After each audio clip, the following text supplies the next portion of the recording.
नमस्कार मित्रांनो, मी पंढरपूरमधून सुनील शिवशरण बोलत आहे की मला जेणेकरून हायवेला शेती मागणाऱ्याची 5-10 एकर मागणाऱ्याची बरीच मागणी आहे. पण आत्ता सध्याला पंढरपूर ते सोलापूर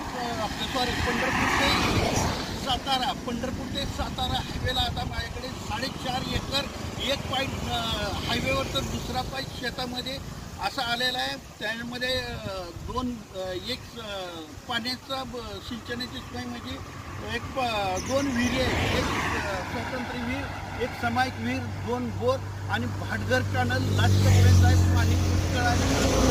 तर हा रस्ता पंढरपूरला जातो. पंढरपूर तिथून अगदी 10-11 किलोमीटर आहे. तर हा रस्ता साताऱ्याला जातो. हा रस्ता जी तुम्हाला शेती दाखवणार आहे ती ही शेती आहे. एक पाय हायवेला तर दुसरा पाय शेतामध्ये आहे. त्याला लागून आता दुसरी पण वाट आहे. तर चला तुम्हाला मी दाखवतो. याला ते चालू नव्हतं झालं, आता बंद करायचं. तर मित्रांनो, हा पंढरपूरकडे रस्ता जातो. हे बघा, हा पंढरपूरकडे रस्ता जातो. हायवे आहे हा. आणि तसंच हा रस्ता जातो साताऱ्याकडे जातो. हा साताऱ्याकडे जातो. आणि जी शेती दाखवणार आहे, एक पाय हायवेवर आहे तर दुसरा पाय शेतात आहे. हे बघून घ्या. अशा पद्धतीने ही शेती आहे, वस्ती आहे, सिंचनाची सोय आहे. दुसरा एक रस्ता आहे. तर ही शेती काळी कसदार आहे. हे बघून घ्या. हायवेला शेती आहे, मेन रोडला शेती आहे. अशी बघा, मेन रोडला शेती आहे. ही काळी कसदार जमीन असलेली ही वस्ती आहे. तर तुम्हाला घेऊन जातो. काळ कसदार रान आहे, दाखवतो. चला मित्रांनो, हे जी वस्ती आहे, या शेतातली 2 रूम, संडास, बाथरूम, किचन, अगदी छानपैकी वस्ती आहे. हे बघा, हे अशा पद्धतीने काळ कसदार रान आहे. हे बघून घ्या. आंब्याची झाडं आहेत, चिंचेचं झाड आहे. हे बघा, असं आहे. आज शेताच्या मधून असा भाटघर कॅनल गेलेला आहे. हे बघा, चिक्कूचे झाड, आंब्याचे झाडं आहेत, नारळाची झाडं आहेत. हे बघा. आणि हे जे आहे हे पूर्ण कॅनल आहे. आणि पलीकडून सुद्धा कॅनल गेलेला आहे. ह्याच्यामध्ये भाटघर कॅनल आहे हा. अशा पद्धतीने आहे.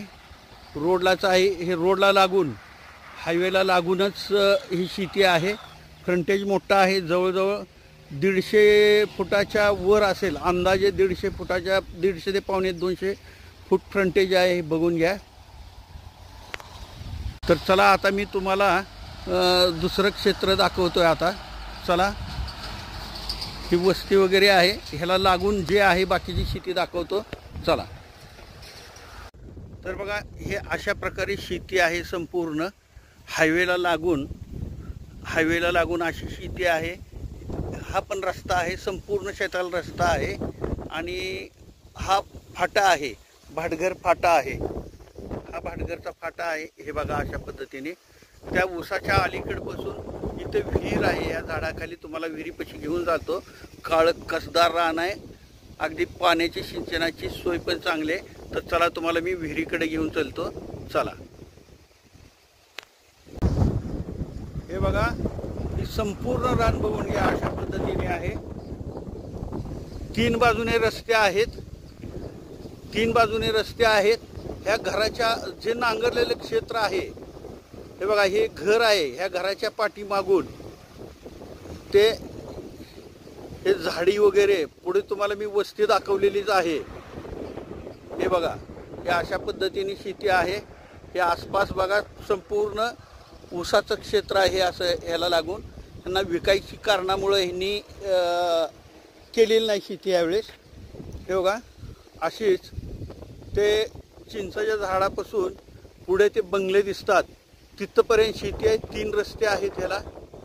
हे बघा, शेजारी पण सगळा ऊस आहे. असा आपला नाही, पण शेजारच्याचा जेवढं नांगरलेला आहे तो भाग आपल्याला द्यायचा आहे.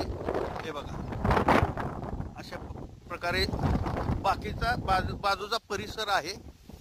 आणि जे नांगरलेलं काळं रान आहे तेच द्यायचं आहे. आता मी तुम्हाला मगाशी म्हटलं होतं विहिरीकडं, चला विहिरीकडं आलेलो आहे. अशी ही स्वतंत्र विहीर आहे, अशी पाईपलाईन आहे. हे बघा, कायमस्वरूपी पाणी असतं विहिरीत. पाणी फुल भरलेलं असतं कारण भाटघर कॅनल बाजूनी गेलेलं आहे. हे बघा, अशा प्रकारे विहीर आहे. विहीर ही भरलेली आहे. हे बघा,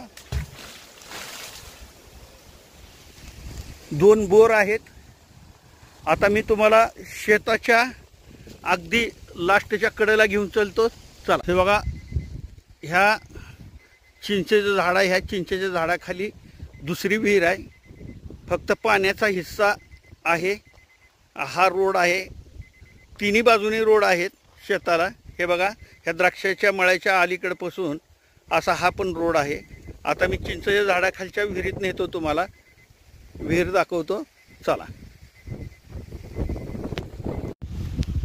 हे बघा, हे अशी सामायिक विहीर आहे. फक्त विहिरीचा पाण्याचा हिस्सा आहे. खूप मोठी विहीर आहे. हे बघा, खूप मोठी विहीर आहे. चिंचेच्या झाडेखाली तुम्हाला म्हटलेली ही विहीर आहे. हे बघा, हे पाणी आहे. पाणी शक्यतो काढत नाही. भाटघरचं पाणी आणि 2 बोर आणि स्वतंत्र विहीर आहे, त्याला पुष्कळ पाणी आहे. ह्याला पण पाणी आहे. ह्याच्यावरनं सुद्धा पाईपलाईन वगैरे आहे. हे बघा, आता मी तुम्हाला शेताच्या एंडला म्हणजे मागे घेऊन चलतो. चला, हे बघा, आपण आता मागे आलो. हा पुढील भाग आपण इकडून आलेलो आहोत हायवेपासून. ह्याला 3 रस्ते आहेत.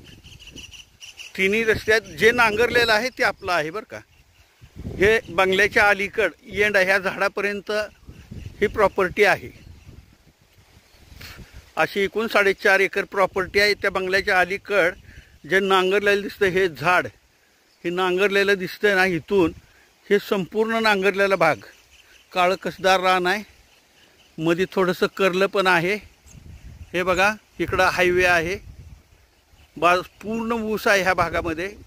विकायची म्हणून ह्यांनी शेती केलेली नाही. हे बघा, अशा प्रकारे आहे शेती. हे नारळाची झाडं वगैरे दिसत आहेत ते हायवेवरच्या जवळ आहे. मगाशी वस्ती ह्याच रानातली दाखवली. इतर आता चला तुम्हाला ह्याची कॉस्ट वगैरे सगळी सांगतो. तर मित्रांनो, 4.5 एकर शेती शिक्षणाची बागायती, पंढरपूर सातारा हायवे टच, जैनवाडी आधी पंढरपूरपासून 11 किलोमीटर अंतरावर शेती आहे. तुम्हाला माहिती अजून सांगतो, ह्या शेतीला 3 रस्ते, 2 विहिरी, 2 बोरवेल. पुढं हायवे टच अजून मागच्या बाजूला आणि त्याच्या उत्तरेला आणि पश्चिमेला असे 3 बाजूनी रस्ते असलेली ही शेती आहे. कारण पुढे हायवे, बाजूला बी रस्ता आणि बॅक साईडला लागून म्हणजे शेताच्या मागच्या बाजूला एंडला लागून सुद्धा ह्याला रस्ता आहे. तर त्याच पद्धतीने आता हे जी कॉस्ट जैनवाडी हद्दीत येते. पंढरपूर तालुका जैनवाडी हद्द पंढरपूर सातारा हायवेला लागून. अजून एक वेळेस मी हे सांगितलेलं आहे मुद्दामून. तर ह्याची कॉस्ट प्राईस सांगितलेली आहे एकरी 40 लाख. अजून एकदा सांगतो की ह्याची किंमत सांगितलेली आहे एकरी 40 लाख. कारण वेल डेव्हलप शेती आहे. भाटघरचं पाणी आहे. 2 विहिरी, 2 बोर वगैरे सगळं पाण्याची सिंचनाची सोय, वस्ती आहे, हायवे टच 3 रोड. त्यामुळे त्यांनी कॉस्ट सांगितली 40 लाख पर एकर. मात्र ह्याच्यामध्ये बसल्यानंतर थोडंफार निगोशिएबल आहे. मीटिंगमध्ये बैठकीला बसल्यावर कमी जास्त होणार. त्याच पद्धतीने संपूर्ण महाराष्ट्रातून नुसतं शेतीच नाही की प्रॉपर्टीमधील काही राहू द्या, म्हणजे घर, बंगले, प्लॉट, शेती व इतर प्रॉपर्टीमध्ये काही राहू द्या, मला संपूर्ण महाराष्ट्रातून प्रॉपर्टीची मागणी आहे. घेणारे पण ग्राहक आहेत आणि देणारे पण ग्राहक आहेत. ज्यांना प्रॉपर्टी द्यायचे किंवा घ्यायचे त्यांनी माझ्याशी कॉन्टॅक्ट करा. माझ्याकडे प्रॉपर्टी आहेत द्यायला घ्यायला, ते सेवा दिली जाईल. त्याच पद्धतीने माझ्या प्रॉपर्टीचे नवनवीन व्हिडिओ पाहिजे असतील तर माझ्या चॅनलला लाईक आणि सबस्क्राईब करा. नमस्कार.